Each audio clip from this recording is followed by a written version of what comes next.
ఎవడు రావటంలా, ఎవడు కదలటంలా, వెనక కుర్చీలన్నీ ఖాళీలు.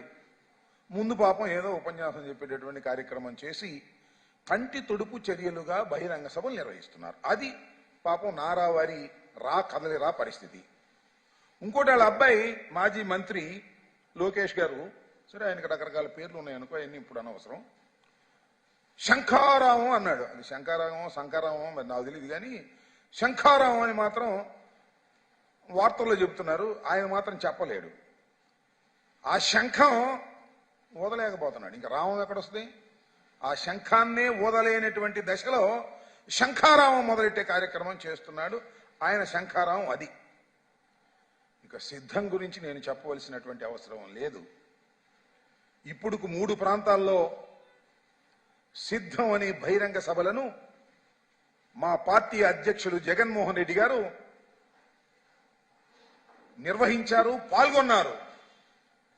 పాల్గొన్న ప్రతి సిద్ధం బహిరంగ సభ కని విని ఎరుగని రీతిలో రాజకీయ చరిత్రలోనే ఇంత ఉత్సాహంగా, ఇంత భారీగా జరిగినటువంటి సమావేశమే లేదన్నట్టుగా జరుగుతున్నాయి. ఇంకా 4వ సభ కొరవుగా ఉంది. ఈ సభలు అయిపోయిన తర్వాత, ఈ సభలు చూస్తున్నప్పుడు, అన్ని చూస్తున్నప్పుడు కొద్దిగా తెలుగుదేశం పార్టీకి సంబంధించినటువంటి మేధావులనండి, తెలుగుదేశం పార్టీకి సంబంధించిన ఆశాబాహులనండి, వారి భ్రమలు తొలగిపోతున్నాయి, వారికి పట్టినటువంటి మొబ్బులు తొలగిపోతున్నాయి.